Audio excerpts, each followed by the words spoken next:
The year is 1942. Across the endless sands of North Africa, a storm is gathering. A massive armada, the largest the world has ever seen, approaches the coast. This is Operation Torch. For the first time, the Stars and Stripes flies alongside the Union Jack in a unified, grand assault. We are witnessing the birth of a new kind of warfare, where the Army and the Air Force move as one. But before the first tank tread could crush the desert sand, the path had to be cleared from above. To win the ground, we first had to win the sky. This was a war fought not just against a determined enemy, but against the elements themselves.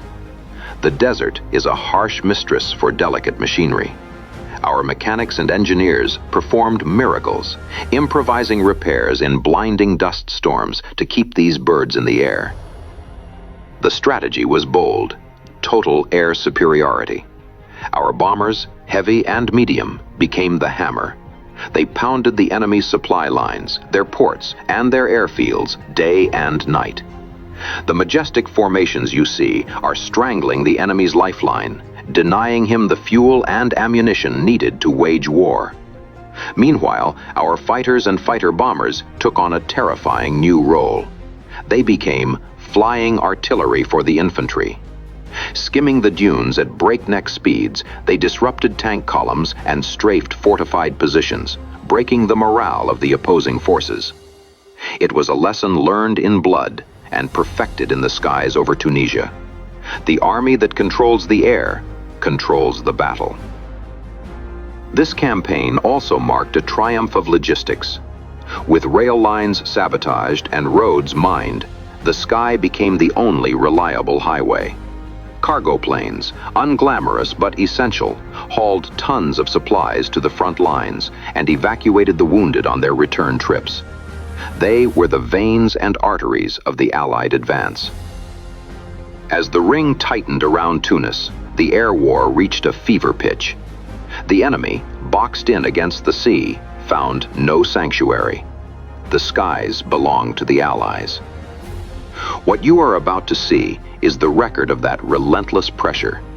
It is the story of how the Allies proved that together they could drive the enemy from a continent and look north toward the liberation of Europe. This is the story of how the sky was won. This is Tunisian Victory.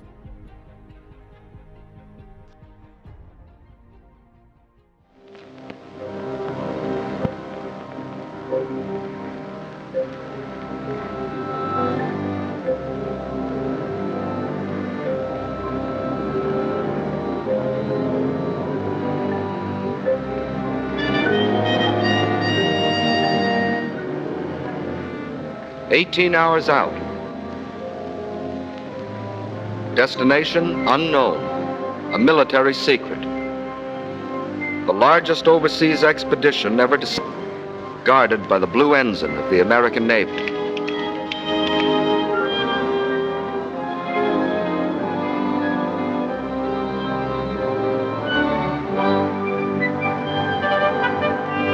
Southwards from Britain, some 3,000 miles away, an even greater convoy, twice the size, moves in its appointed place across the seas, shielded by the white ensign of the British Navy. Destroyers in close support, cruisers on the flanks, and beyond the horizon, the battleships. From the decks of aircraft carriers, and from the shore, planes of the Fleet Air Arm and Coastal Command patrol the skies and search the seas, advance outposts of an elaborate protective screen. East-northeast, the American convoy. Southwest by west, the British.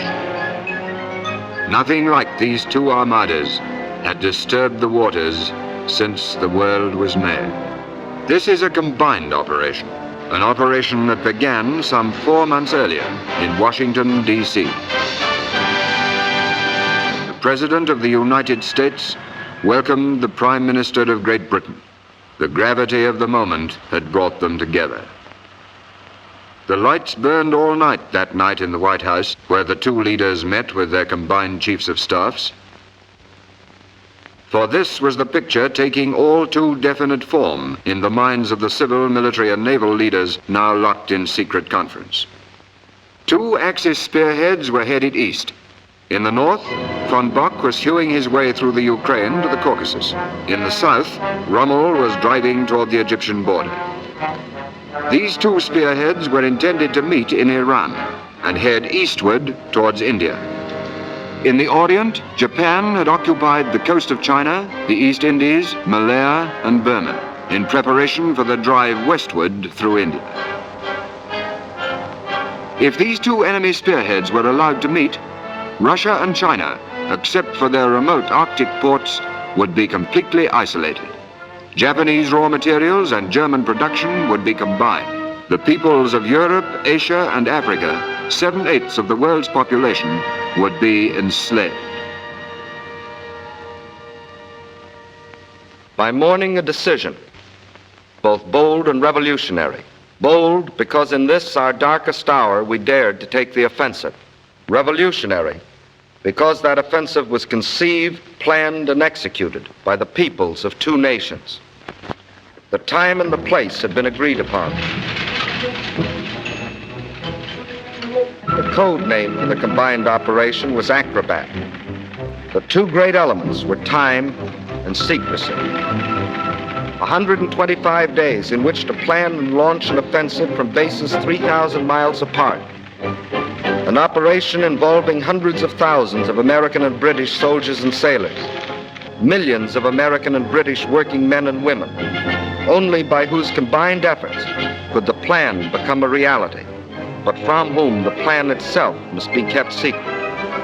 A few score men, no more, knew in its entirety the plan for this greatest of combined operations.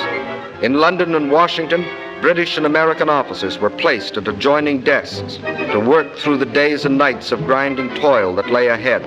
And gradually, in the enforced daily intimacy, men grew to know and respect each other. Thus was born the relationship out of which an Allied army came into being. To them came hourly reports on the vast undertaking of forging the striking weapon. It was a race against time.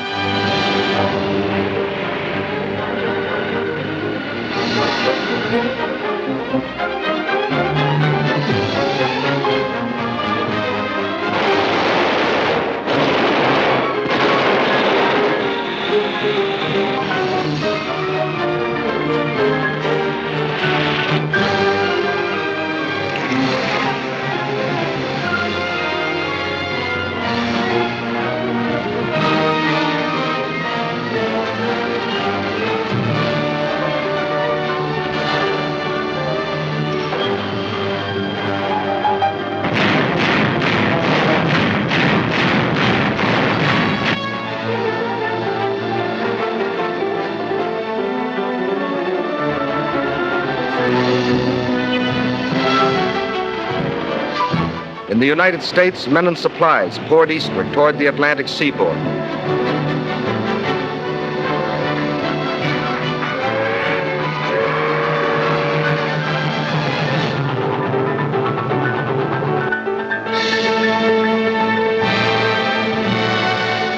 In Britain also, by road and rail, an army was on the move.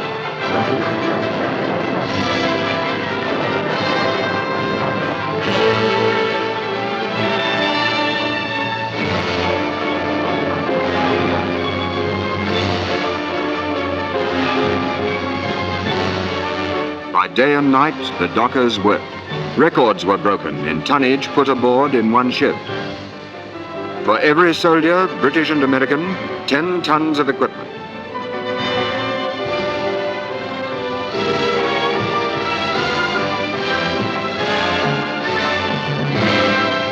On both sides of the Atlantic, the effort was tremendous. Guns, trucks, aircraft, petrol, water, food, barbed wire, locomotives. Of ammunition alone, we shipped 520 different kinds.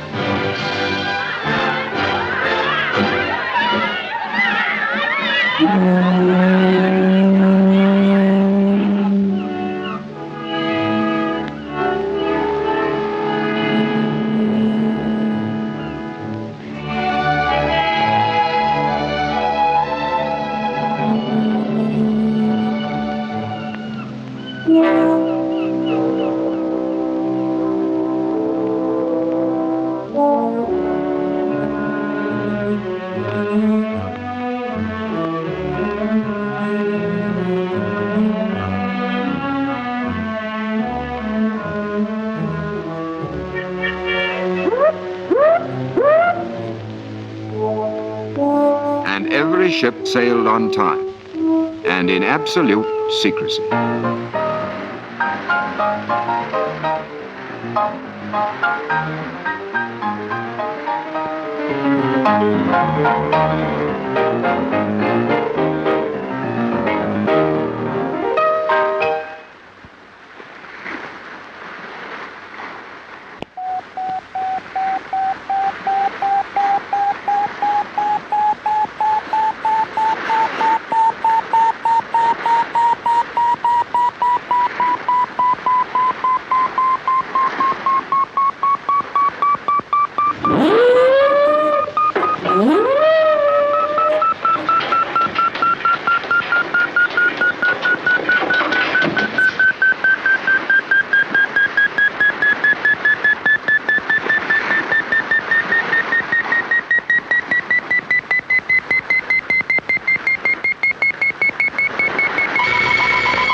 And the convoy continued its hidden way.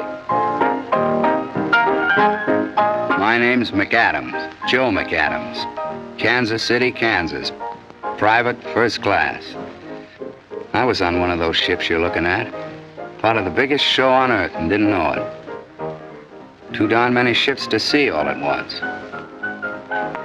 Well, we'd been hollering for action. Now we were going to get it, but we didn't know where. Norway, France, Italy, China.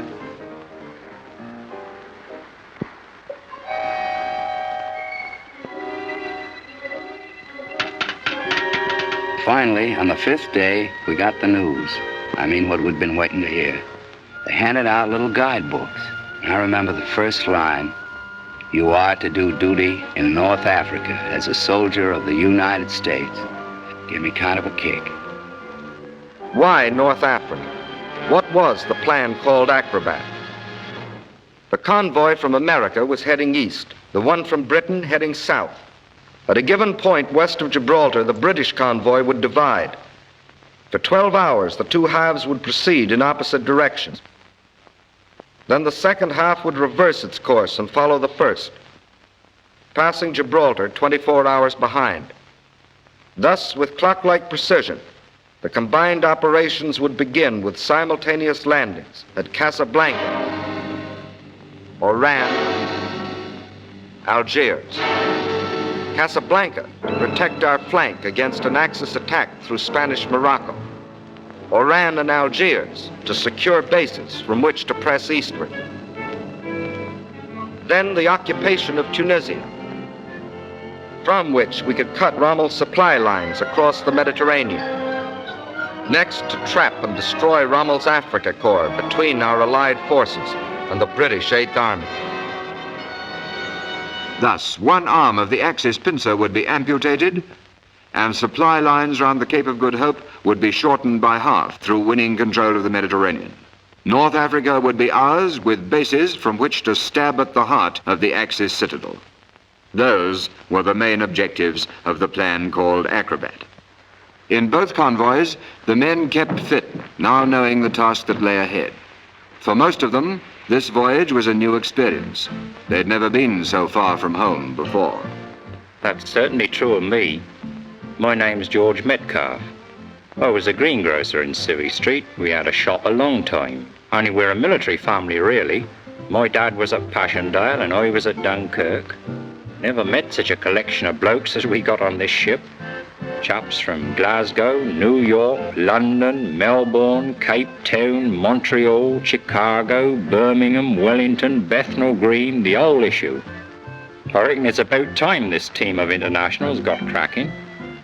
When I was peeling spuds just now, I made up quite a letter to my girl, all about the way these ships zigzag and about flying fish and whales. Of course, we haven't seen any yet, but I reckon she'll like to know I'm enjoying myself.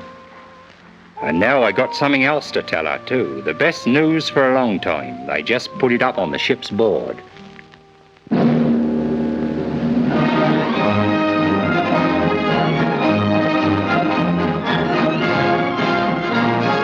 But the Eighth Army's offensive was only one phase of a larger strategy.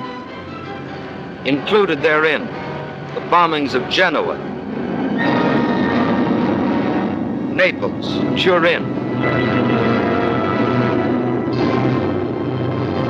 precision bombings of the Renault factory turning out Rommel's tanks. All these are part of the plan called Acrobat, of which the enemy still knew nothing. Nothing of the submarine trip to Africa by General Mark Clark, with a message to be smuggled into France. Nothing of the arrival at Gibraltar of General Eisenhower, where he was joined by General Henri Giraud, who had received General Clark's smuggled message. The enemy knew nothing until the last possible moment, when the first half of the convoy from Britain steamed past the fortress of Gibraltar. It was at night that the ships passed through the straits. The time had been carefully chosen, for here in narrow waters, attack seemed certain. Aboard ship and on the rock, everyone stood to, but the ships moved steadily on. It was as though, for the moment, the enemy's sword had fallen from his hand through indecision. This time, it was in Rome and in Berlin that the lights burned all night. For the first time since the war's beginning, somebody else was calling the tune. But before the enemy could collect its wits or its forces, our ships lay, as planned, off their appointed destination.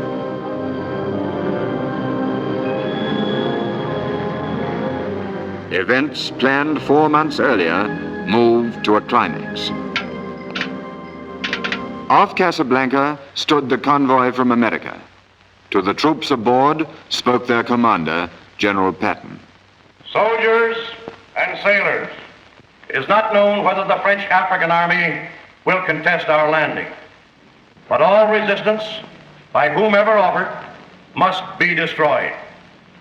However, when any of the French soldiers seek to surrender, you will accept it and treat them with the respect due a brave opponent and future ally. Remember, the French are not Nazis or Japs. November the 8th, 1942. Orders of the day. The words "play ball," transmitted by the task force commanders, signifies that all forces are to take vigorous and offensive action against the enemy. A large searchlight shown in a vertical position at night signifies that the enemy has agreed to the terms of the allies.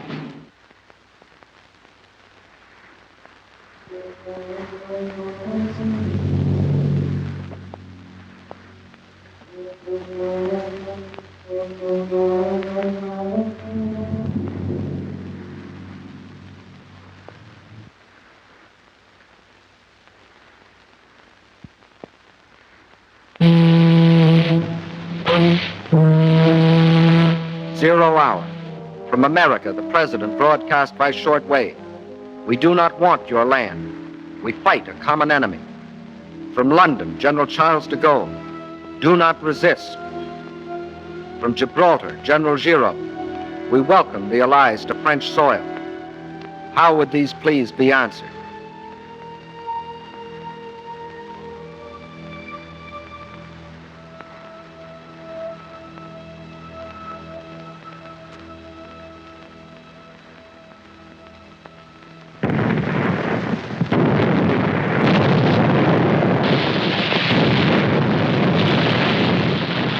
Play ball.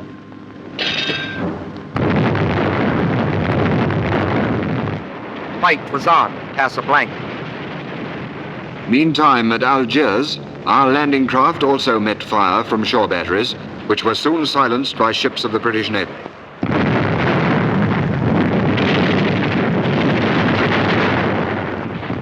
Here, too, the French troops ashore were asked by radio to indicate a friendly attitude by throwing their searchlight beams vertical.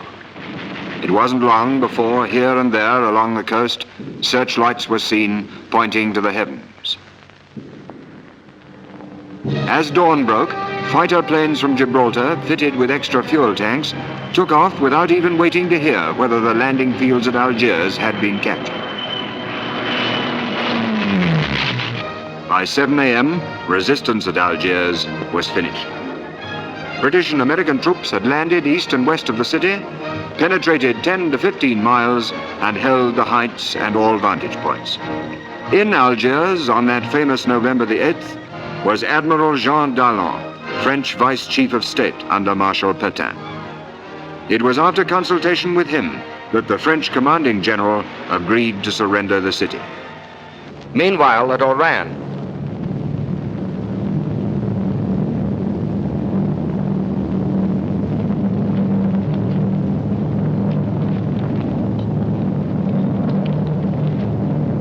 American paratroops and airborne infantry, flown from Britain 1,500 miles away, had landed to capture airfields, while other American troops had poured ashore on the beaches, protected by the British Navy. Here, as in Algiers, the fighting lasted for only a few hours, but at Casablanca, the battle still raged.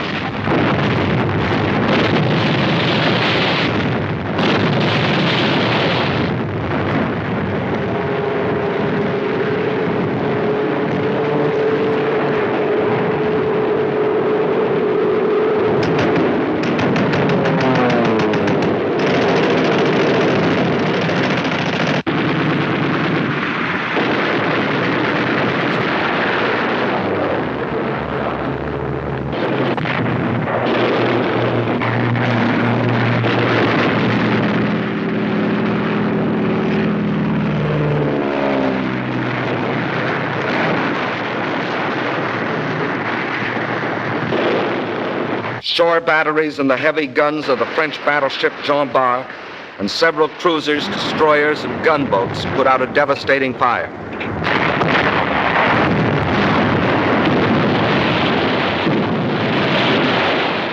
Gunnery from American ships, coupled with precision bombing, silenced those guns.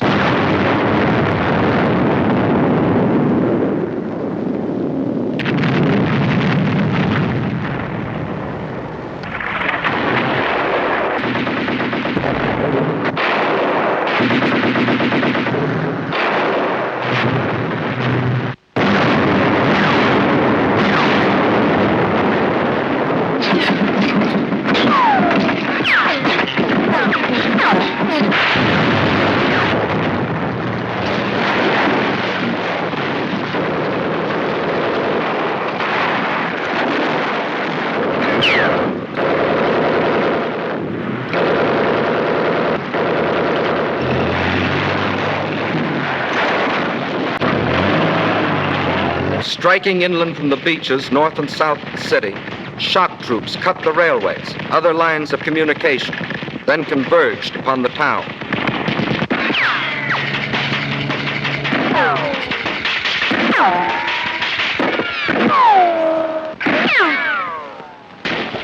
Two days later, the Germans invaded unoccupied France, whereupon Admiral Darlan, declaring Pétain a prisoner of the Axis and himself chief of state, ordered the cessation of hostilities.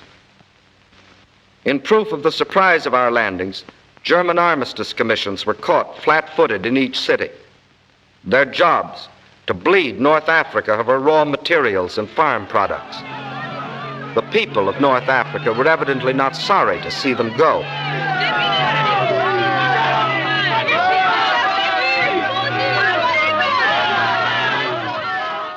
Events moved swiftly. To Algiers came General Anderson, commanding the British First Army. General Giraud took command of the French land forces. United under General Eisenhower, they were ready to take the field. Once more, the tricolor, the Stars and Stripes, the Union Jack flew side by side.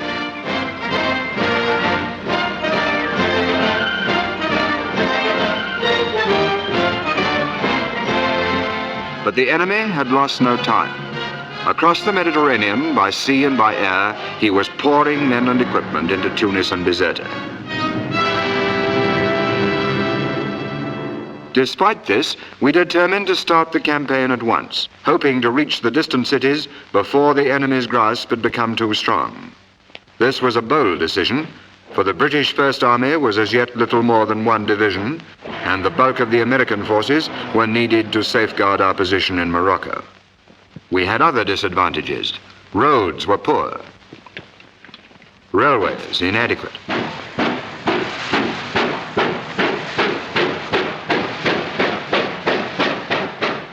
The enemy beyond the mountains had short supply lines from Sicily and Sardinia. Our own, stretching forward from the improvised base at Algiers, were 4 times the length. Even more important, we lacked as yet forward airfields, whereas the enemy in Tunisia had all the permanent airfields he needed. In less than a month, the weather would break.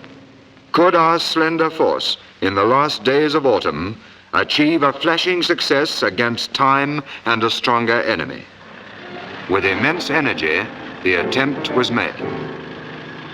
By road, Allied infantry, tanks and artillery moved towards the hills. By rail went General Giraud's men with mules for mountain transport.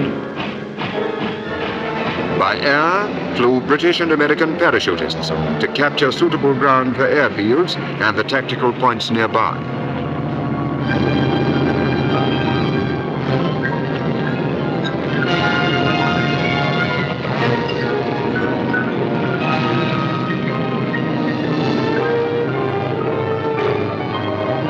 By sea went commandos to Bougie and Beaune, the latter 300 miles to the east and only 60 miles from the Tunisian border.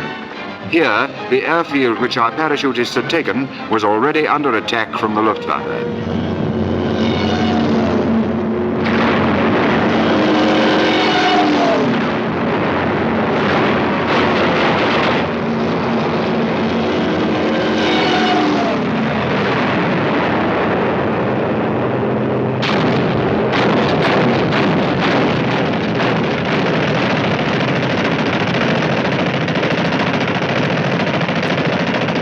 It was our only permanent forward airfield and had to be fought for repeatedly. In 3 columns, we advanced towards Tunis and Bizerte, and still the enemy poured into Africa. By mid-November, 1,000 a day. Among them, Marshal Kesselring, Mediterranean Commander-in-Chief, the man who had made his name infamous at Warsaw and Rotterdam. November the 18th. 10 days after our first landings, our mixed force of Allied troops had crossed the frontier into Tunisia, and skirmishes were frequent.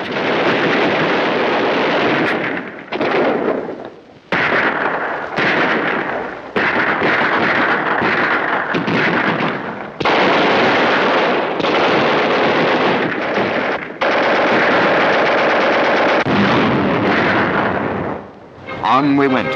Small units of French, British, Americans held up here, gaining there, fighting roads as well as Germans, but pushing on. By November the 22nd, we were in Béja, 450 miles on the road to Tunis. News came that 30 miles on, the French, under General Mareth, were holding Meges el Bab against the Germans. The French were fighting stubbornly, equipped with little more than machine guns and rifles. General Anderson promptly moved to support them. Together, we held Meges, henceforth a pivotal point, and forced the Germans back. But now we went into the plains and were increasingly exposed to the enemy's more numerous tanks and aircraft.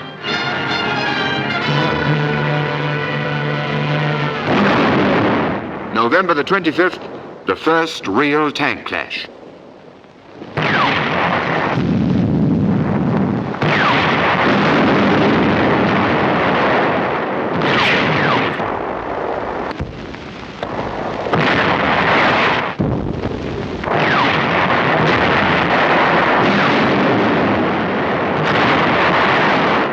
"15 enemy tanks destroyed, and the rest withdrew. And on we pushed towards Tunis and Bizerte, racing against time and the weather. 60 miles from Bizerte, 50 miles, 40 miles. Our supply lines inexorably thinning, our reinforcements fewer and fewer. 30 miles from Bizet, 20 miles, 18 miles from Tunis, 16, 15, and from the hills, our patrols saw the city. But now the enemy attack rose to a crescendo.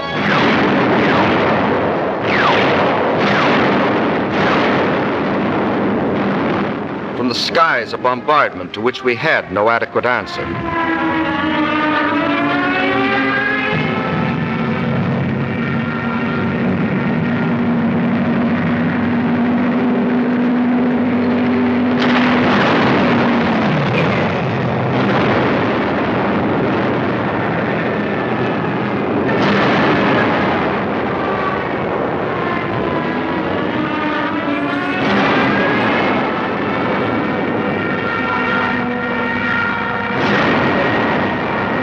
Our supplies were far outrun, our casualties heavy. Even as the goal was in sight, the race had been lost. This first thrust, this adventurous gamble had failed. We fell back to the protection of the hills.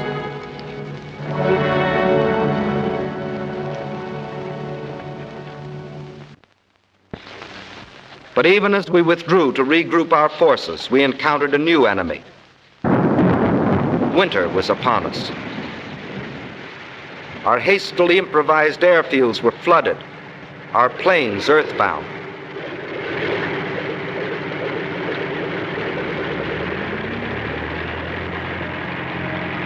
The roads became running streams.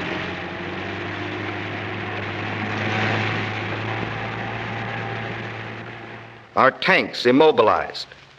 All hopes of a quick victory had finally foundered in a sea of mud. But the race for Tunis and Bizerte had not been in vain. For our battle lines, now stabilized, ran south from Medjez el Bab through Usultia, Faid, Maknassi, and Gafsa, along the barrier ridge of mountains known as the Great Dorsal, which separated the German-occupied coastal plain from the mountainous regions to the west. German expansion was possible only through a series of passes traversing the Great Dorsal. And all through the winter months, we held those passes against incessant German attack.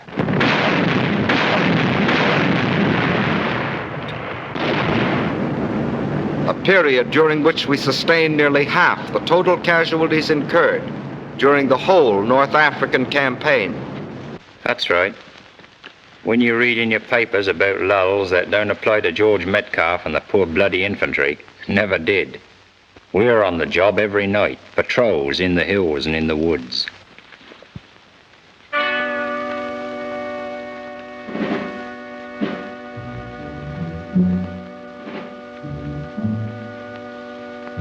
Off we go with some Brens and Tommy guns and a few Mills bombs, and if we're lucky, we scupper a few Jerrys and bring a few prisoners in. Old Fred Parker's the best. He was a poacher. That's second nature to old Fred.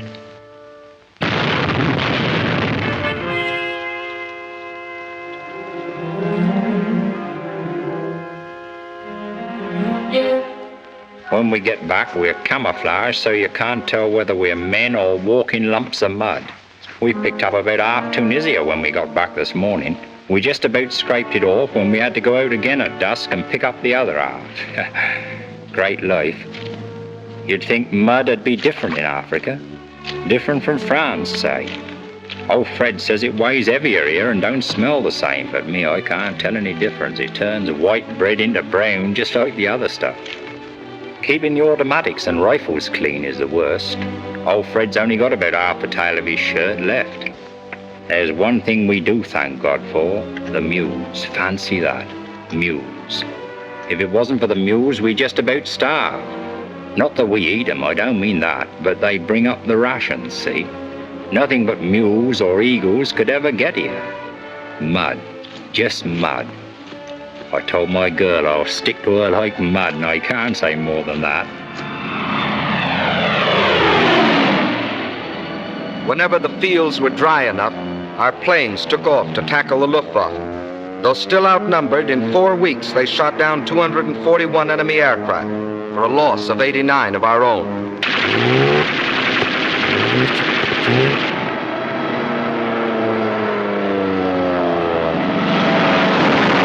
Further back, day after day, the strategic air force was taking off to kill the enemy's effort at its starting point. Liberators from the east, fortresses from the west, went forth to destroy enemy bases in Italy, Sardinia, Sicily.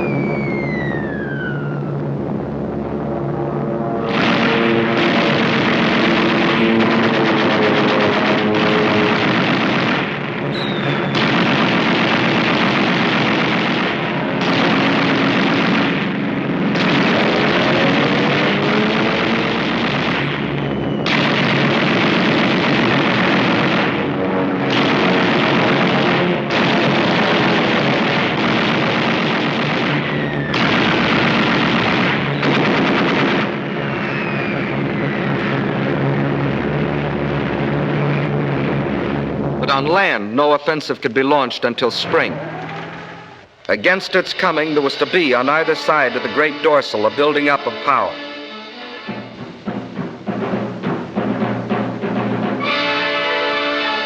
Over supply routes that spanned on the German side 150 miles of water, and on our side hundreds of miles of land, and then thousands of miles of water. The longest assembly lines in the world were in operation, from the factories of the United States and Britain, from Birmingham to Algiers, from Detroit to Oran, from Manchester to Los Angeles, from Leeds, from Pittsburgh to Casablanca.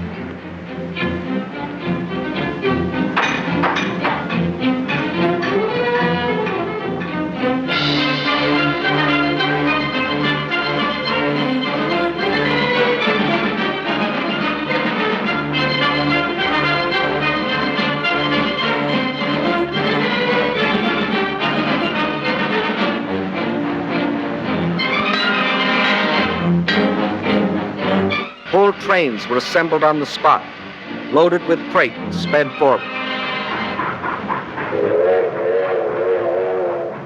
The South Atlantic became an airway as well as a seaway. From Brazil, flights of P-38s equipped with extra fuel tanks were flown across the seas. Each flight led by a flying fortress which provided navigation. From Gibraltar, aircraft which had been brought by ship from Britain and reassembled on the Rock were flown off to Tunisia. Nearly 1,500 planes reached the front by this route.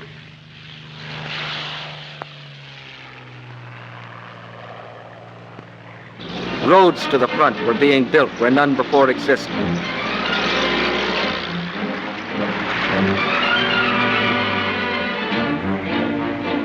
On wet, still unfinished landing strips, giant planes sat down with cargoes of materiel. Our reservoir of power was filling up.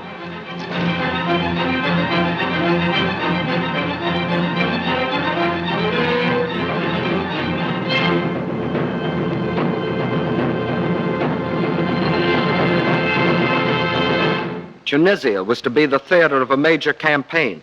A campaign to be fought where Scipio had fought, and Hannibal, where already 3 times in history great armies had been destroyed between the mountains and the sea. These hills and plains were again to echo to the tempest of battle. Not now the trumpeting of elephants, but the crash of tanks and artillery. Not now an empire, but a way of life at stake.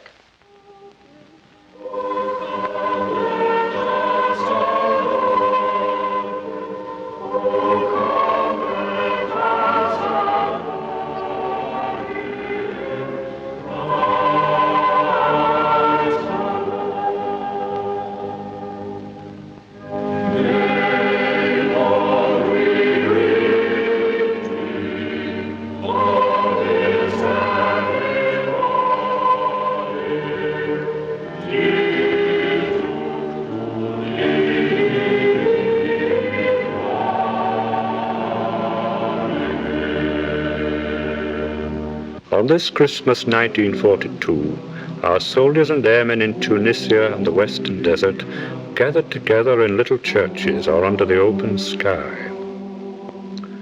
and doing so, they thought of their homes and loved ones, hundreds or thousands of miles away. Our soldiers' thoughts were of New York and the Middle West, of the cities and villages of France, of the plains and hills of India, of homes in Cape Town and the African veldt, or among the snows of Canada, or in the Christmas sunshine of New Zealand and Australia, and among the fog and rain of London and Edinburgh. And they thought of their comrades who had already been killed, and of the cause for which they had been killed, the cause that had brought all of them across the seas to fight, the cause of liberty and tolerance and dignity and peace, and of how the horizon was brightening a little, as though a new day were being born.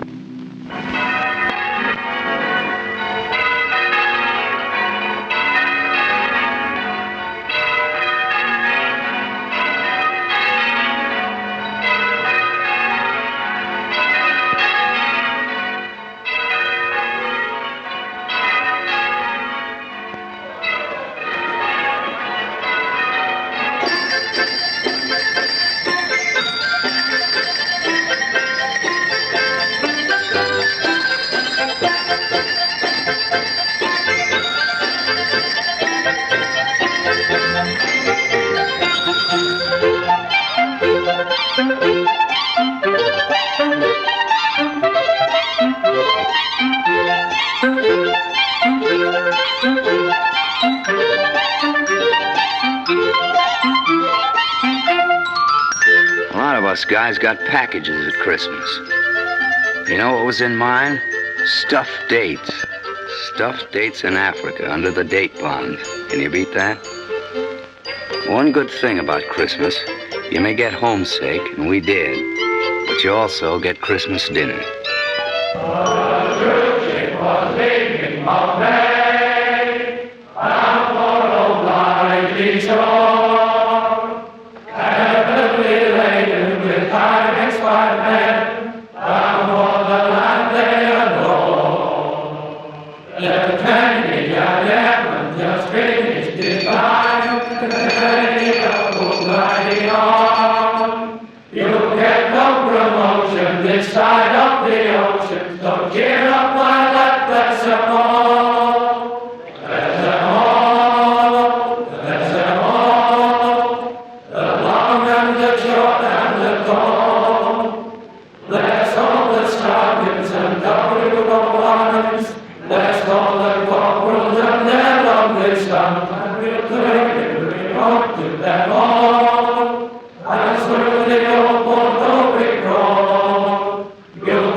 Everybody fed well at Christmas,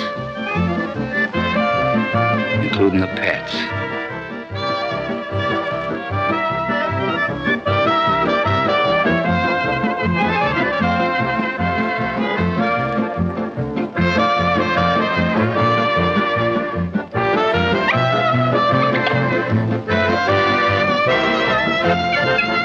Along about now, we began to take notice of the kids. First off, they were kind of shy, but Arab kids are no different from the kids back home when it comes to candy.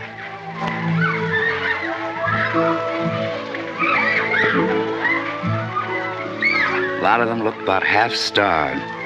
The Germans had picked the land clean. So we gave half our milk ration to the Red Cross, and they ladled it out.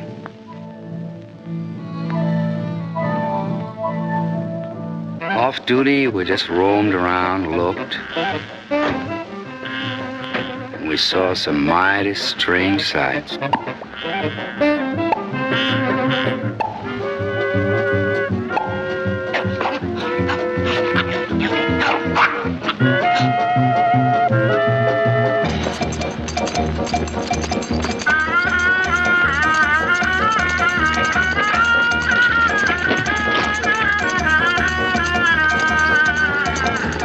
Wondered what the Moorish girls looked like behind the veils.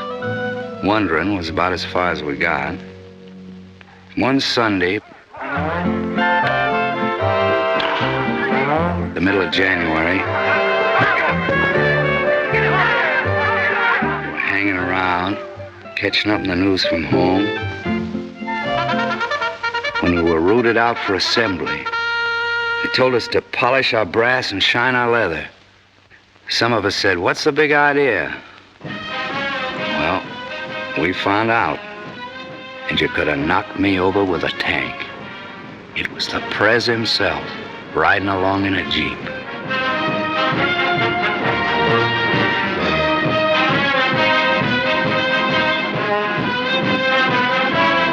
When we saw Mr. Churchill come in, not puffing his cigar, we knew something big was cooking.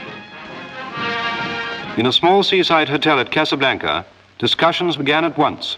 Their purpose? To design the shape of victory in Africa and beyond. First, a meeting was arranged between Generals de Gaulle and Giraud, who had succeeded Admiral Darlan, assassinated a month earlier. Out of the meeting was to grow the union of the fighting French, who had never lost hope, and the French for whom hope had been reborn. Second, the united command for the new Tunisian campaign was created. The Allied troops in the area were now predominantly British, but by common agreement, General Eisenhower continued in supreme command. As his deputy commanders, 3 British officers, General Alexander on land, Admiral Cunningham on sea, Air Chief Marshal Tedder in the air. Under them, British, American, and French officers and men serving side by side. The whole scheme a dovetailing of command, unique in military campaigns. Third, we fixed the terms which would end the fighting. Unconditional surrender. Of all these decisions, our Russian and Chinese allies were kept fully informed. The conference ended, Mr. Churchill flew on to Tripoli to greet the victorious 8th Army and explain its vital part in forthcoming events. For the decisive hour was at hand. Battle lines were drawn. In the north stood the British First Army.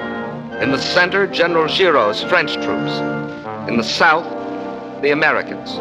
Further south, a small group of fighting French had completed its historic 1,500-mile march and taken up positions on the left flank of the British 8th Army, which faced the formidable Mareth line, behind which barrier Rommel's army, after its long retreat, had entrenched itself. Tunisia was gray with German troops, 15 full divisions.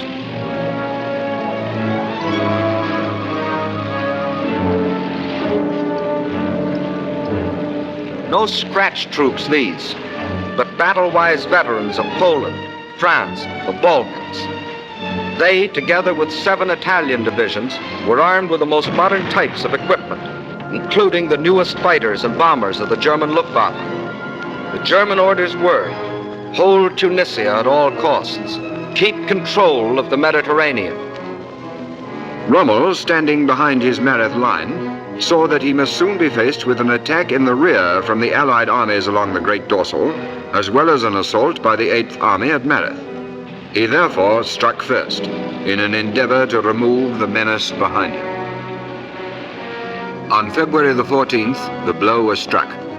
Heavy armored columns burst out of Faid Pass in the mountain barrier and through into the valley beyond. In the face of their onslaught, Allied armor withdrew with heavy losses. By the 21st, the enemy had forced his way through the Kasserine Pass, and his armored columns were advancing in a 3-pronged thrust. One main column aimed at Tabessa, our supply base in southern Tunisia, and another at Thala, key town in our lines of communication. Almost within sight of his objective, he was halted. American, British, and French forces all stood immovable against the final impact, and in counterattack broke it, while Allied air power pounded Rommel's lines of communication and supply. The threat was ended. Advancing past destroyed German armor, we reoccupied Kasserine Pass, and by March the 17th, the original battle lines had been restored. As soon as Rommel saw that his westward thrust was doomed, he made an abortive attack south against the 8th Army. The Germans unveiled the new Tiger tank, the British the new 17-pounder anti-tank gun.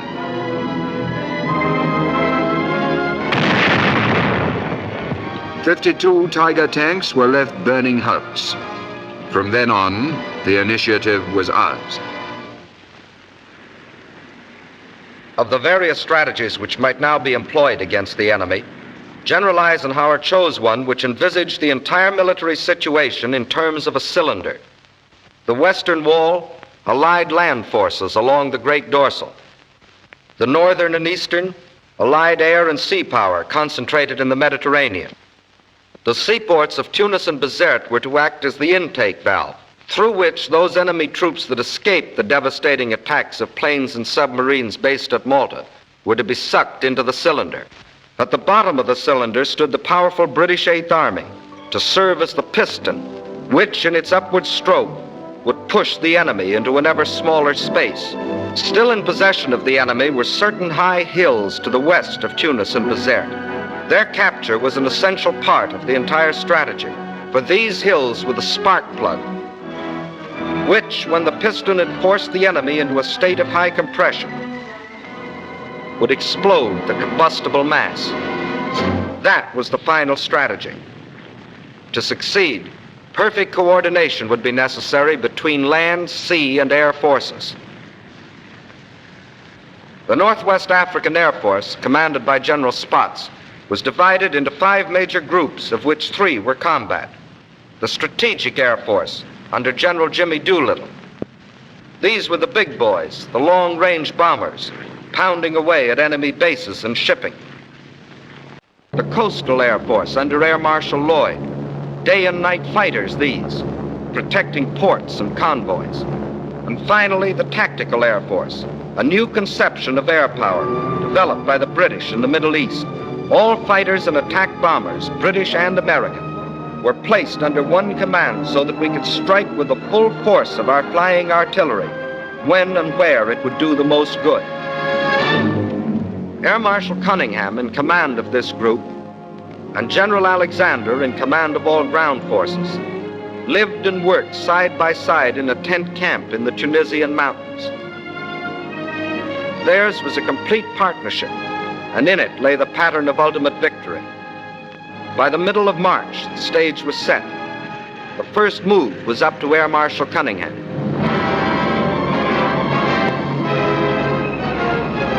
In a continuous 24-hour assault, the Mareth fortifications were pounded from the air.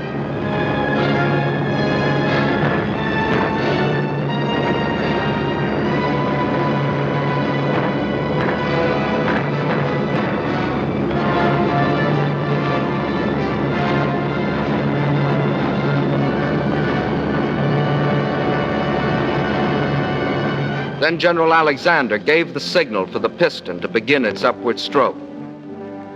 Montgomery, looking ahead, had planned the Mareth battle 3 months before. He would strike after a barrage and in moonlight, as at El Alamein. But simultaneously, he would begin an outflanking movement on the left. The frontal blow had to cross a gorge, the Wadi Zigzag, and create a bridgehead under cover of which tanks and artillery could cross the Wadi before the enemy's counterattack in force could be met. 3 days before the attack, it rained heavily.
Next morning, our men were holding on like bulldogs.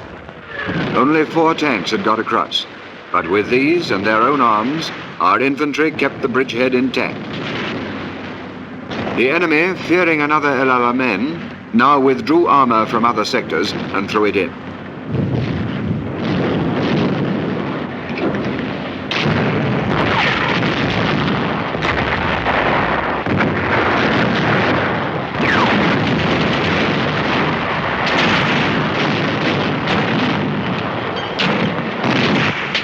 Whilst this battle raged, our outflanking left hook by General Freyberg and his New Zealanders, reinforced by the 1st Armored Division, was racing across 150 miles of desert towards El Hama. The blow was now struck by 50,000 men on the ground and by bombers, fighters, and tank busters from the air.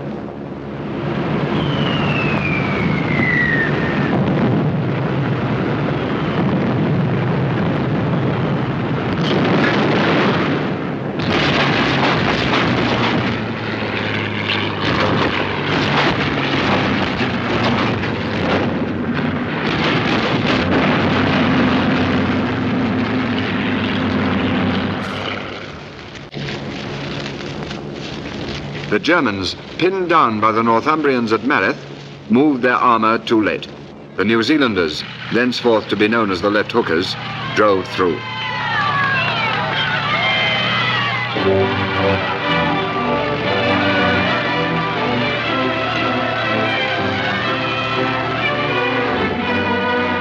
The Mareth line had been turned.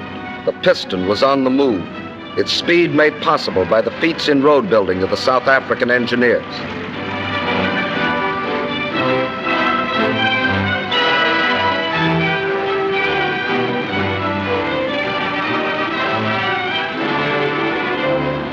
Air and naval forces shelled and bombed all along the seawall.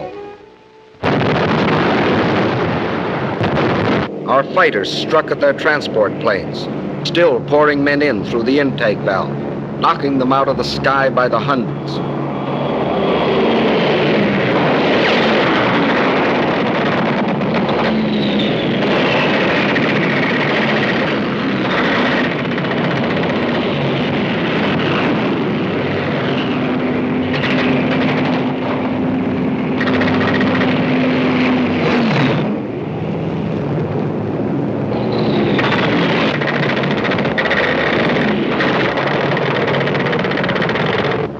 On land, the British First Army was a constant threat in the north, while in the center, the French had attacked at Pichon, and further south, the Americans had broken through to El Guitar and McNassy, thus enforcing constant pressure all along the land wall of the cylinder.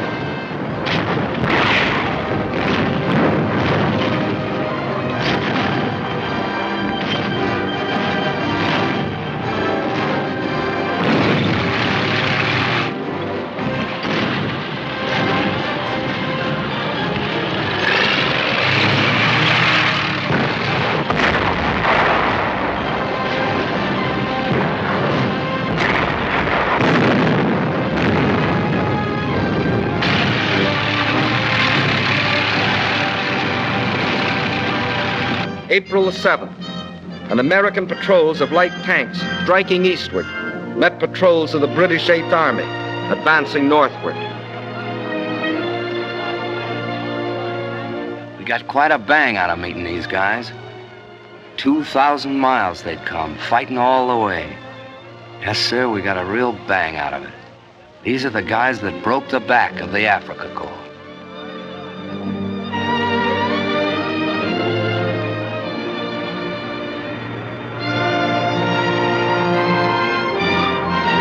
Still, the piston pushed relentlessly on.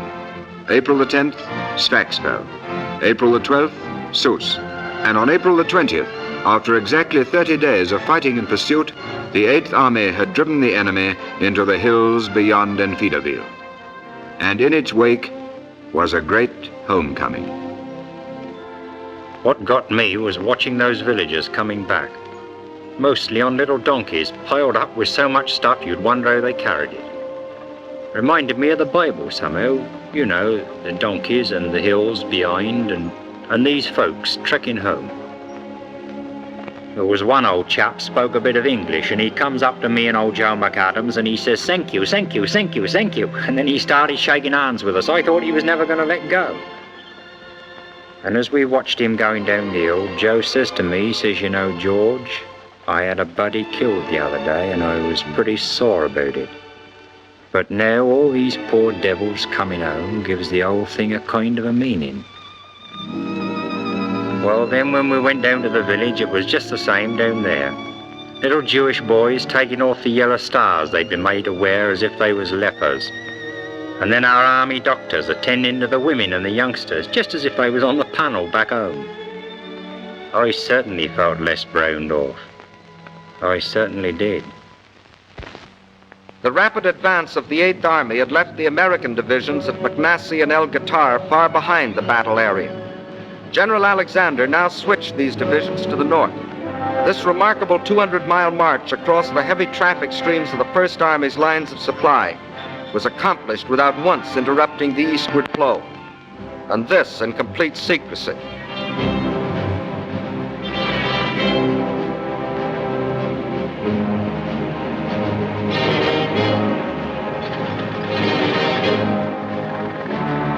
The piston had completed its upward stroke. The desired state of enemy high compression had been achieved. Now to capture the spark plug, the vital hills west of Tunis and Visceral.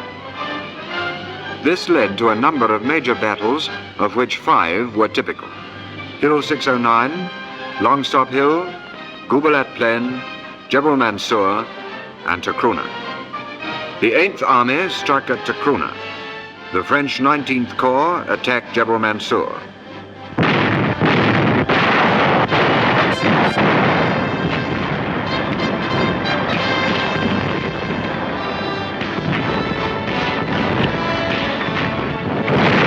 On the Gubalat Plain, the British 6th Armoured Division, striking towards Tunis, had drawn upon it most of the enemy's remaining armour.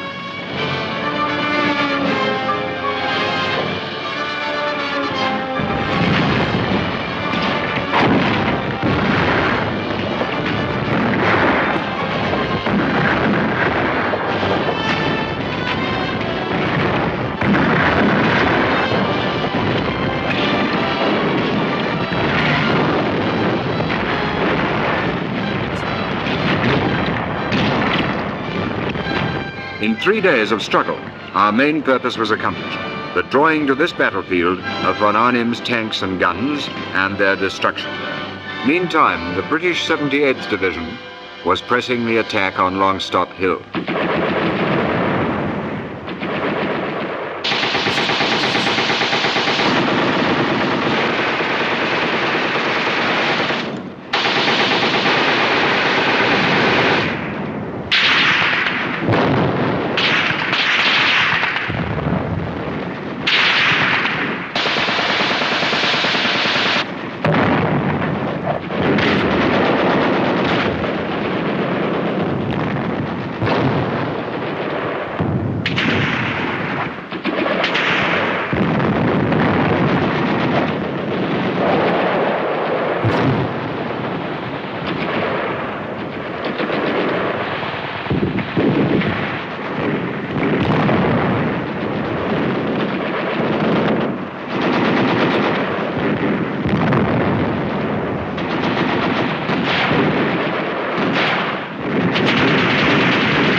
For 12 days, the hills echoed with gunfire.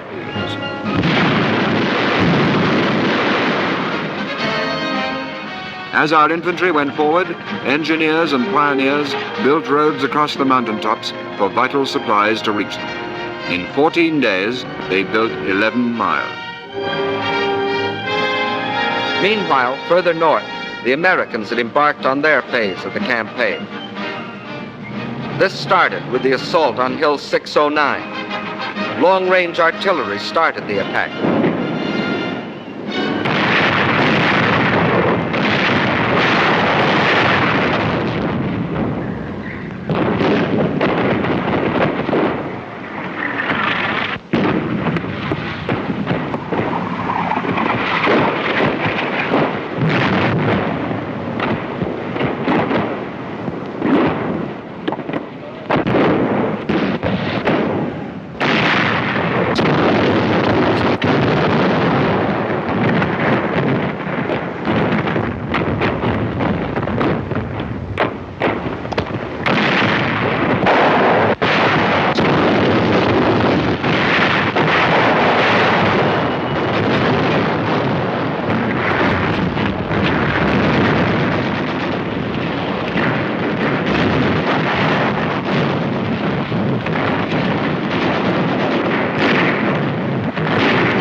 Directions all batteries. Left 8.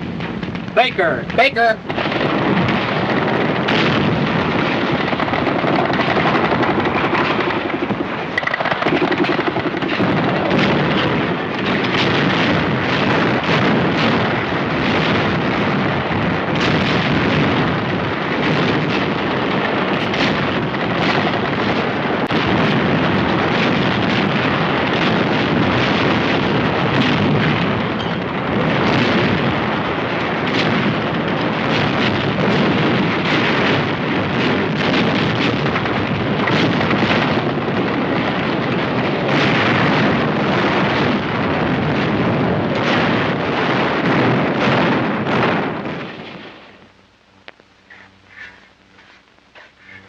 We took Hill 609.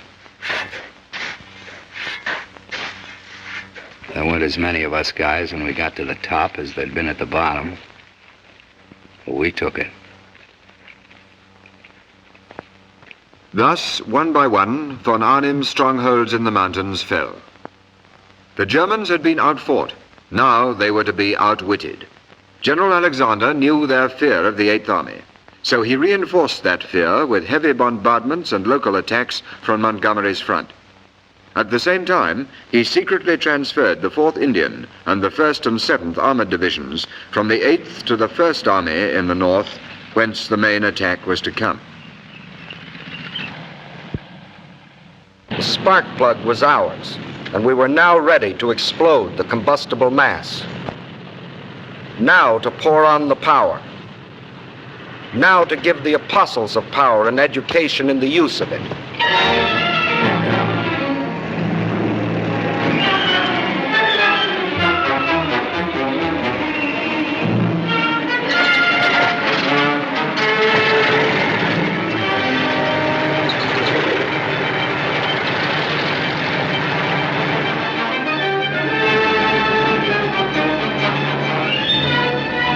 British and Americans in the air with everything that could fly.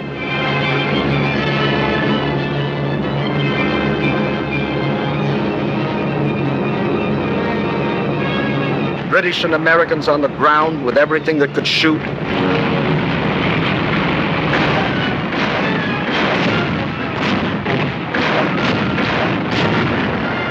French artillery, French infantry.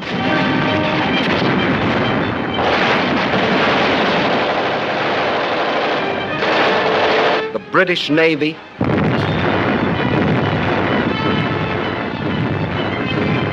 all poured forth their concentrated fury.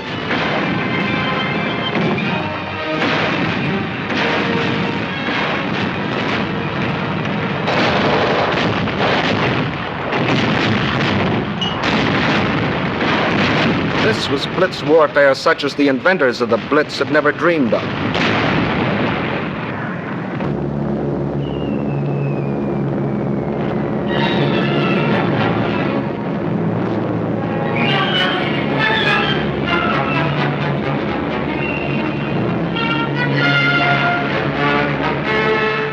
Nazis' challenge to the free world to fight or surrender was being answered.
After only 8 hours fighting, the hard crust of German resistance was shattered. Our armor crashed through.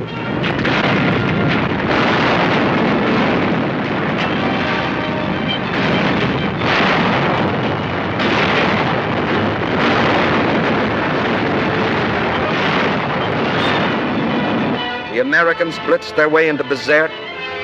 The British smashed right through the center to capture Tunis. Then a British armored column crashed across the neck of Cape Bon to Hammamet. Another British column raced around the tip of the cape to prevent any evacuation. The whole Axis mass was split into 4 segments. The end came quickly. By tens, by hundreds, by thousands they came. On foot, in trucks, and behind their band.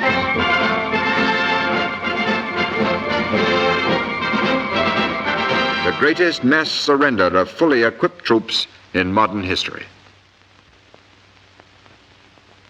We had lost nearly 70,000 men, dead, wounded, and missing. 35,000 British, 18,000 Americans, 15,000 French. But for every man we had lost, the enemy lost 5. And at the end, 15 full divisions, 266,000 of their best men laid down their arms. No Bataan this, no Crete, no men riddled with disease and shrunken with hunger, fighting to the last barehanded. Educated in the school for power, they were quick to recognize superior power. And when they did, they quit cold. This is the end of the Axis African adventure.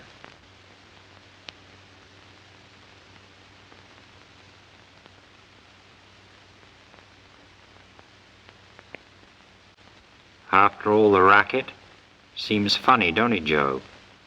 So quiet. Yeah. What's biting you, Joe? I don't know. I can't help thinking all the hard work that went into those burnt-out tanks and half-tracks and airplanes. Gone for nothing. Had to be done. Oh, sure it did. But still in all, think of all the trucks and automobiles and things all that junk might have been. I know. Bloody shame. Just because he was told that he was a Superman. Well, he never figured things out for himself. Never argued the toss same as we do. Too bad he didn't hear some of our arguments at the old Dog and Fox back home. You know, I guess that's the real difference between us and them. We argue the toss, as you say, and they don't. Yeah, and when you don't argue the toss anymore, you aren't half a man anymore. Right. You're just a blooming tool, like a spanner or a saw or a gimlet. Maybe they like it that way. Maybe they do, but suppose somebody tried to use you or me like that, Joe. Suppose somebody said put that fella's eyes out or turn a hose pipe on that Jew or on that woman. Would we do it? What do you think? You and me, Joe, we may not always think alike, but we do think. You and me and old Alphonse and the rest, we certainly think all right. You know, George, I got an idea. Why can't we, after the war, the same work gang, I mean, keep on swinging together? What couldn't we do? You mean build more houses than ever was? Yeah, that's it. And ships, thousands of ships? Right. And food so's nobody be hungry no more? Yeah, building things up instead of blowing things up. Like, I don't know, like dams in the desert and roads through the jungles. Maybe bridges across all the oceans. We could do it, I bet you. Yeah, do all the jobs that wants doing and knock the block off anybody who wants to start another war. And bring the smiles back to the kids' faces all over the world. Boy, what a job. But just now, Joe, it's the same rough road. The same road you and me have just come. The same bloody hard road. And for quite a while yet. Boy, oh boy, what a job. Bringing back the smiles to kids' faces.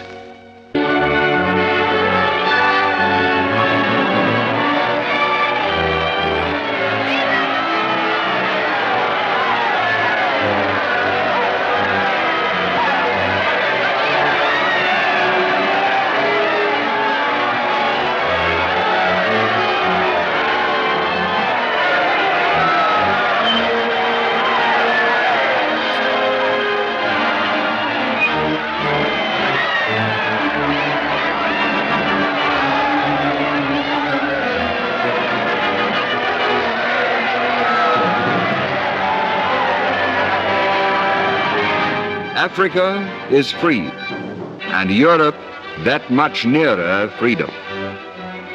The liberating hosts are on the wing.